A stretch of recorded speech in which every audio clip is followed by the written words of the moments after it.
आप लोग के बीच में एक बाबा और एक बालक की कहानी है। एक किसान दो प्राणी के बीच में एक के लड़का रहा। वो लड़का के बियाह भय रहे, गवन वो के नए आए रहे। वाह भैया। लड़कवा के काम रहे कि बाबा की कुटिया पे रात दिन वही व्यतीत कर दे। दोनों प्राणी किसान सोचते हैं कि लड़कवा सधुआई जाए तो हमारा बुढ़ापा खराब हो जाए। कहानी उसी पर है मेरे भाइयों कि क्यों कहा कि हमारे माई बाप हमें बहुत मानत है, क्यों कहा हमारे भाई बहुत मानत है, और कितना जने जो हमारी ना है कहा तो मेहरबे बहुत मानत है। वाह भैया। यही मानवता के ऊपर ये कहानी है कि कौन किसके लिए मानता है। आप लोग कहानी को ध्यान से सुनेंगे और सोचेंगे उस और से आशीर्वाद भी देना। धन्यवाद। कहना बा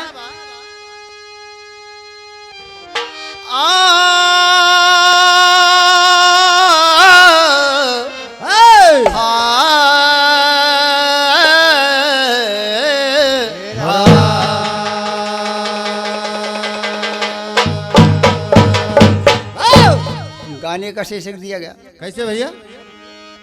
संत की सेवा करता अगर जो कोई, संत की सेवा करता अगर जो कोई, वो जी हर पद को पाते जहाँ में।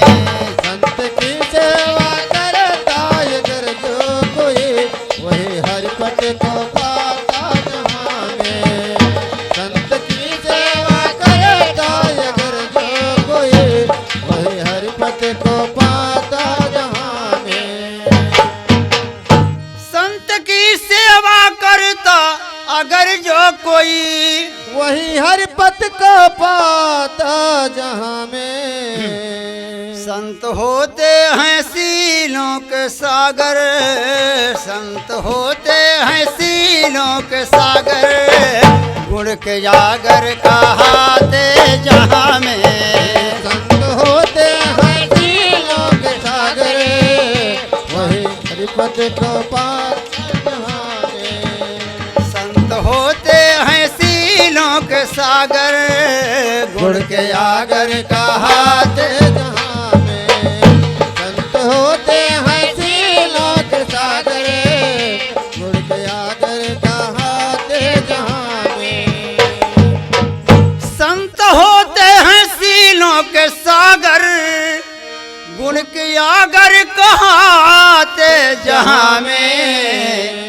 संत सरिता बिटब गिरियो धरनी, ये धरनी संत सरिता जब गिरियो धरनी, अपनी अजमत दिखाते जहाँ में। संत सरिता भी जब गिरियो धरनी, अपनी अजमत दिखाते जहाँ में।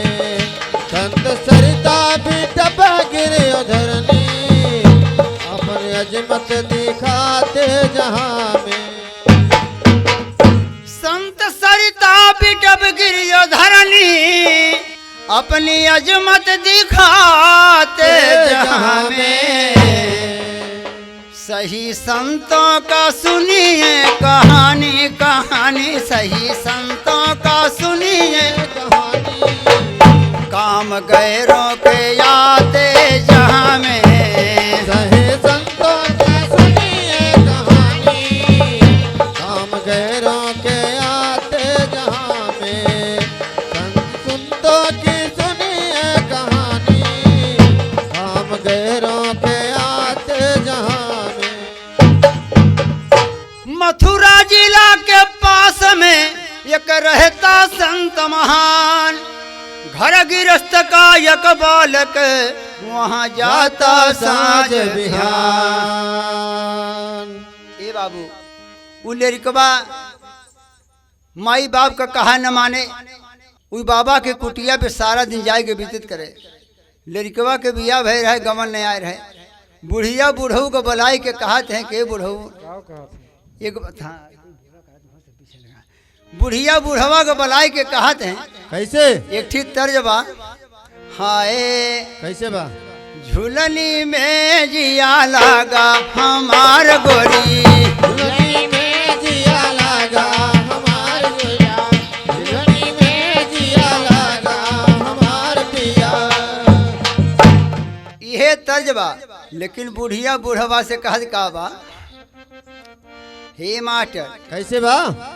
सुत कैलाई द गवनवा हमार पिया, सुत कैलाय जागवनवा हमार पिया, हमार पिया, हमार पिया।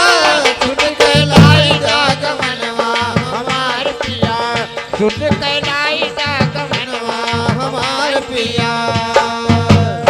बाबा मास्टर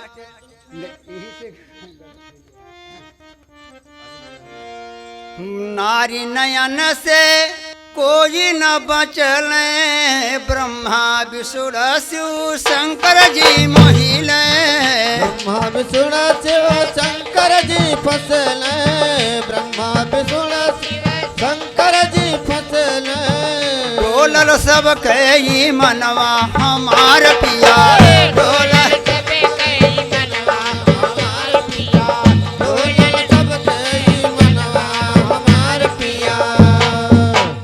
बाबा बुढ़िया बुढ़ऊ से समझावत बा कि देखा नारी के फंदा से ब्रह्मा विष्णु शंकर क्यों ना बचले। जबकि घरा में आई दुल्हनिया, सुत को फंसाएगी कौनो जतनिया, सुत को फंसाएगी कौनो जतनिया, सुत को फंसाएगी कौनो जतनिया। अरे बेशक लड़ी है नयनवा हमार पिया, बेशक लड़ी है नयनवा हमार पिया, बेशक लड़ी है नयनवा हमार पिया, बेशक लड़ी है नयनवा हमार पिया। बाबा बुढ़िया ये वही देखा अपने बचपना के हाल बुढ़ऊ से बतावत हैं कैसे? कि बेशक लड़ी है नयनवा हमार पिया। नारी नयन सर जब लगी जई है, भीतरा से कही बहरवा नई है, भीतरा से कहबा बहरवा नई है, भीतरा से कहबा बहरवा नई है। तजी है मुनि के वतनवा हमार पिया, तजी है मुनि के वतनवा हमार पिया, छोटी है मुनि के वतनवा हमार पिया, छोटी है मुनि के वतनवा हमार पिया। ए भैया बुढ़वा बुढ़िया के बाद बुढ़ऊ के दिल में बैठ गया कि के जान मेहरुआ आ जाए तो लड़कवा के अपने फंदा में फांस लिए फंसाए ले। तो देखा बुढ़ऊ चलत है कौन दिन धरावे कैसे? फैयाबादी कहारमा में बा।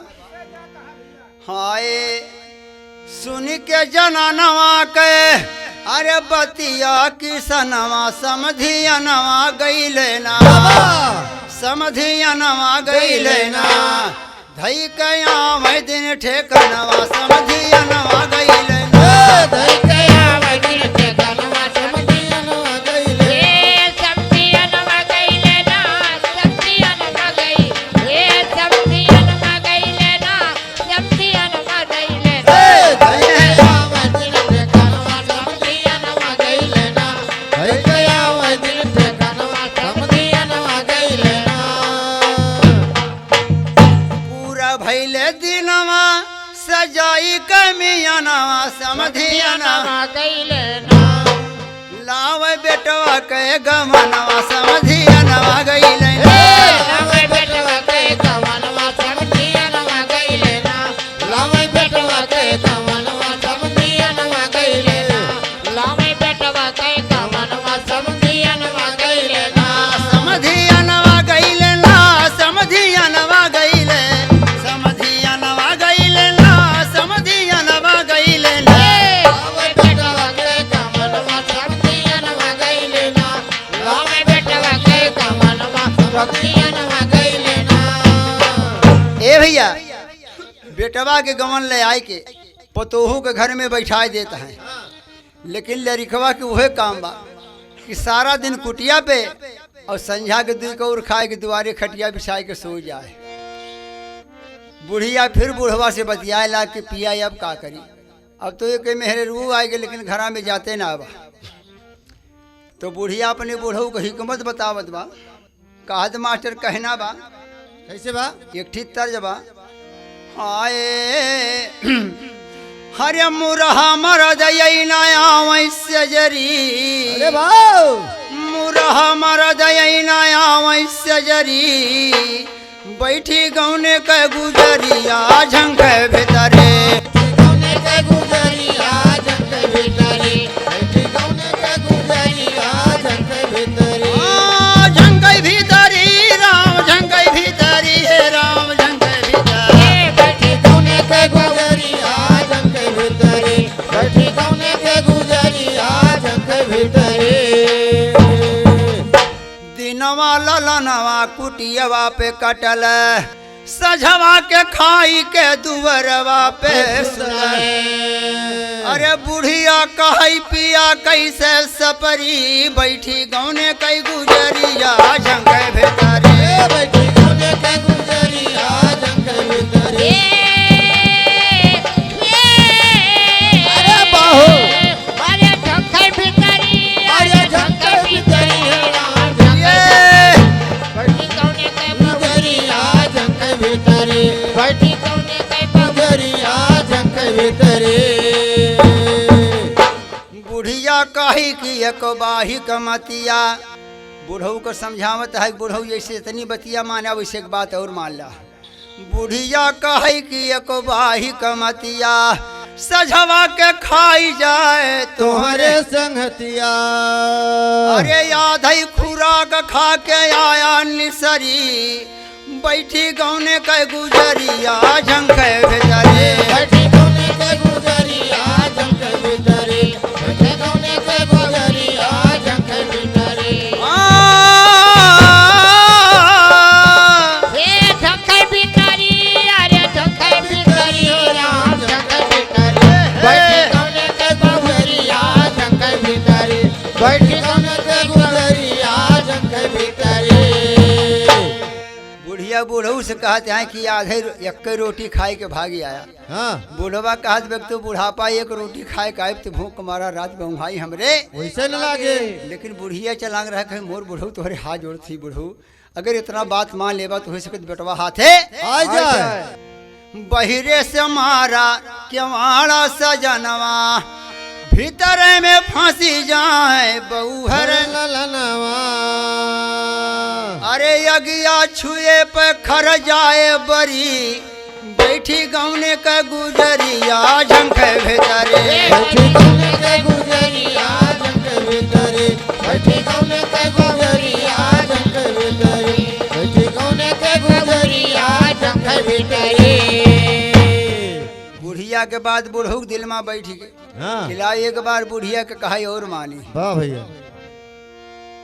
रोज अकेले जात रहा खा, लेकिन उन्होंने कहीं बेटवा आज बिना तोहरे साथे हम खाब ना बेटा, तू खाना वाना खाता ना, हमारी जान बहुत दूबर पाता है। कहीं नहीं बाबू खाई तो कहीं ना बेटवा आज तोहरे साथे खाब, देखी कितना खाता। वाह भैया।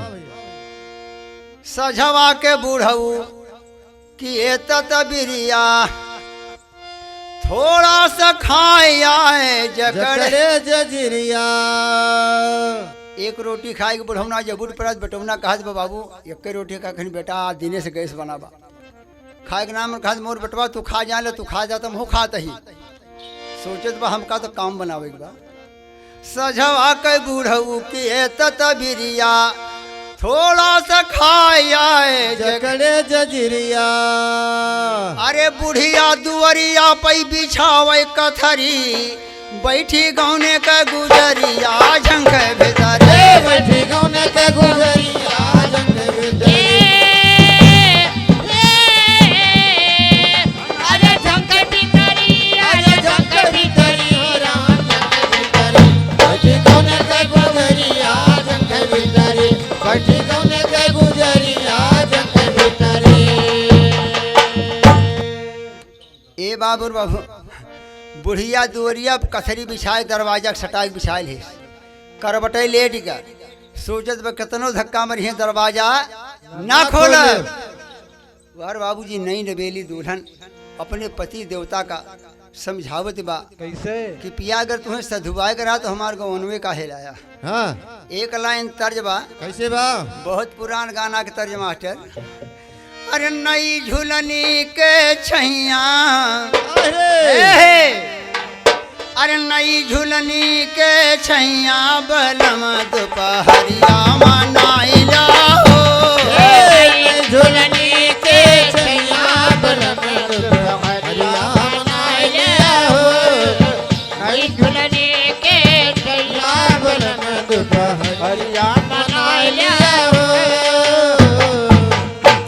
यह तर्ज बा। लेकिन नई नबेली दुल्हन अपनी दुल्हा पकड़ के बोलत बा, का बोलत बा, कहना बा,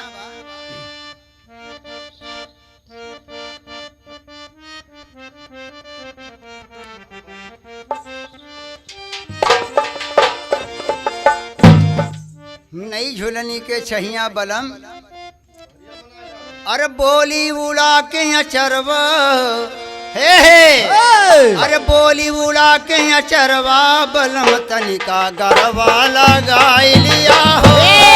बोली उड़ा के अचरवा बलम गरबा लगाइला हो। बोली उड़ा के अचरवा बलम गरबा लगाइला हो। तू हमारे मंगिया में नाया से धुरवा, हम तोहरे गरवा में नवनी गजरवा। हम तोरे गरवा में नायन गजरवा। चकई के बन के चकोरवा बलम तनिका भोरवा जगाई लिया हो। चकई के बन के चकोरवा बलम गरबा लगाइला हो।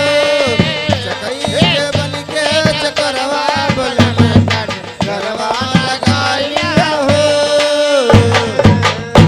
स्वागत माँ तोहरे मैलाई नरवा, तोरे मलाई या नरवा। स्वागत में तोरे मलाई या नरवा। लागी देखाने उठा के चरवा। लागी उठा के देखा खाने या चरवा। लागी खाने उठा के या चरवा। अखिया के तल पे कजरवा बलम तनिका कोरवा लगाई लिया हो। अखिया के तर से कजरवा बलम गरबा लगाइला हो। अखिया के तर से कजरवा बलम गरबा लगाइला हो। ए भैया देखा जवानी को उमंग बहुत खराब होते। नहीं न बेलन दुल्हन एकदम भार भार भरत बा, अपने पति को बहुत समझावत बा, कहत का है, काम यगिन तन माँ बेधे जहरवा। कामे अगिल तन माँ बेधे जहरवा। कामे अगिल तन माँ बेधे जहरवा। अब चली कैसे जिया पे लूटा लहरवा। अब चली कैसे दिया बलूटा लहरवा। अब चली कैसे दिया बलूटा लहरवा। कापाना पकड़े के मरवा बलम तनिका जड़वा छोड़ाई लिया हो। कापाना पकड़े के मरवा बलम गरबा लगाइला हो। अपना पकड़े के मरवा बलम गरबा लगाइला हो। बाबा बहुत तरह से बाबूजी समझावत बा। इसीलिए कबीर ने कहा है कि नारी से बच लेना सरल नहीं। सरल नहीं। हाय अरे नयनवा जख्मी तीर बन गवा,